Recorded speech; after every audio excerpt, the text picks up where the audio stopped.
ఆతృత కేవియట్ వేయాల్సిన కేసు ఇది. ఇద్దరు ప్రైవేట్ వ్యక్తుల మధ్య వివాదంలో మీకెందుకు అంత ఉత్సాహం? ఫిర్యాదుదారు కాకుండా మీరు కేవియట్ వేయడం ఆసక్తికరం. గౌతమ్ రెడ్డి కేసులో రాష్ట్ర ప్రభుత్వ తీర్పై సుప్రీంకోర్టు కీలక వ్యాఖ్యలు. తదుపరి విచారణ వరకు గౌతమ్ రెడ్డిని అరెస్ట్ చేయొద్దు, పూర్తి వివరాలతో వారంలో కౌంటర్ వేయండి. పోలీసులకు రాష్ట్ర ప్రభుత్వానికి ధర్మాసనం ఆదేశం. ముందస్తు బెయిల్ కోసం సుప్రీంని ఆశ్రయించిన గౌతమ్ రెడ్డి అంటూ ఇందులో కీలకమైనటువంటిది. వైఎస్ఆర్సీపీ నేత పూనూరు గౌతమ్ రెడ్డి ముందస్తు బెయిల్ పిటిషన్ విచారణ సందర్భంగా సుప్రీంకోర్టు గురువారం రాష్ట్ర ప్రభుత్వ తీర్పై విస్మయం వ్యక్తం చేస్తూ కీలక వ్యాఖ్యలు చేసింది. ఈ కేసులో కేవియట్ ఉత్తర్వులు జారీ చేసే ముందు తమ వాదనలు కూడా వినాలంటూ పిటిషన్ ప్రభుత్వం దాఖలు చేయడంపై ఆశ్చర్యపోయింది. రాష్ట్ర ప్రభుత్వం కేవియట్ దాఖలు చేయాల్సినంత కేసా ఇది అంటూ నివ్వెరపోయింది. ఇద్దరు ప్రైవేట్ వ్యక్తుల మధ్య వివాదంలో రాష్ట్ర ప్రభుత్వం ఎంత ఆసక్తి చూపుతుందని ధర్మాసనం ప్రశ్నించింది. ఇద్దరి మధ్య వివాదంలో ప్రభుత్వానికి ఉన్న ఆసక్తి ఏమిటని ప్రశ్నించింది. ఫిర్యాదుదారు కాకుండా రాష్ట్ర ప్రభుత్వమే బెయిల్ వ్యతిరేకించడం ఆసక్తికరమని వ్యాఖ్యానించింది.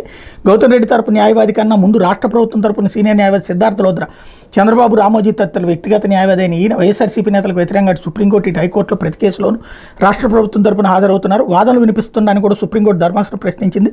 లోద్రాను చూడగానే రాష్ట్ర ప్రభుత్వం తరపున మీరు వస్తున్నారు, ఈ కేసులో రాష్ట్ర ప్రభుత్వం ఎందుకెంత ఆసక్తిగా ఉందంటూ ఆరాధీసింది. ఇంత ఉత్సాహానికి ఆతృతకు కారణం ఏంటని అడిగింది. ఈ కేసు పూర్తిగా ఇద్దరు ప్రైవేట్ వ్యక్తులకు సంబంధించిన వివాదం అని మరోసారి గుర్తు చేస్తూ గౌతమ్ రెడ్డికి ఊరటనిచ్చింది. తదుపరి విచారణ వరకు ఆయన అరెస్ట్ చేయొద్దని పోలీసులకు వారంలోపు కౌంటర్ దాఖలు చేయాలని ఏపీ ప్రభుత్వానికి సుప్రీంకోర్టు నోటీసులు జారీ చేసి విచారణ ఈ నెలాఖరికి వాయిదా వేసింది. ఈ మేరకు న్యాయమూర్తులు justice JB Pardiwala, justice R మహదేవన్ల ధర్మాసనం గురువారం మధ్యంతర ఉత్తర్వులు జారీ చేసింది. వాస్తవానికి విజయవాడ సత్యనారాయణపురంలో స్థల వివాదంలో ఉమామహేశ్వర శాస్త్రి అనే వ్యక్తి ఇచ్చిన ఫిర్యాదు మేరకు పోలీసులు గౌతమ్ రెడ్డిపై అత్యాయత్నంతో పాటు పలు సెక్షన్ల కింద కేసు నమోదు చేశారు. దీంతో ఆయన ముందస్తు బెయిల్ కోసం హైకోర్టులో పిటిషన్ దాఖలు చేశారు. విచారణ జరిపిన హైకోర్టు ఆ పిటిషన్ కొట్టేసింది. దీంతో గౌతమ్ రెడ్డి ముందస్తు బెయిల్ కోసం సుప్రీంకోర్టును ఆశ్రయించారు. గౌతమ్ రెడ్డి ముందస్తు బెయిల్ కోసం సుప్రీంని ఆశ్రయిస్తారని తెలుసుకున్న రాష్ట్ర ప్రభుత్వం హడావిడిగా సుప్రీంకోర్టులో కేవియట్ దాఖలు చేసింది. ముందస్తు బెయిల్ పిటిషన్ హైకోర్టు గత నెల 11 కొట్టేగా 17 రాష్ట్ర ప్రభుత్వం కేవియట్ దాఖలు చేసింది. ఇక గౌతమ్ రెడ్డి దాఖలు చేసినట్లు ముందస్తు బెయిల్ పిటిషన్పై సుప్రీంకోర్టు ధర్మాసనం గురువారం విచారణ జరిపింది. ఈ సందర్భంగా పిటిషనర్ తరపున సీనియర్ న్యాయవాది సిద్ధార్థ దవే, న్యాయవాది అల్లంకి రమేష్ వాదనలు వినిపించారు.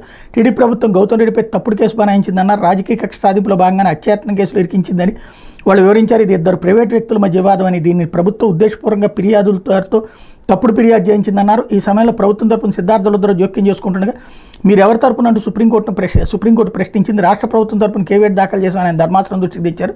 దీంతో ధర్మాసనం విస్మయం వ్యక్తం చేసిన అనంతరం అరెస్ట్ నుంచి తదుపరి విచారణ వరకు గౌతమ్ రెడ్డికి రక్షణ కల్పిస్తూ మధ్యంతర ఉత్తర్వులు జారీ చేసింది. పూర్తి వివరాలతో వారంలోపు కౌంటర్ దాఖలు చేయని ప్రభుత్వాన్ని ఆదేశిస్తూ విచారణ ఈ నెలాఖరికి వాయిదా వేసింది అన్నట్టు వార్తని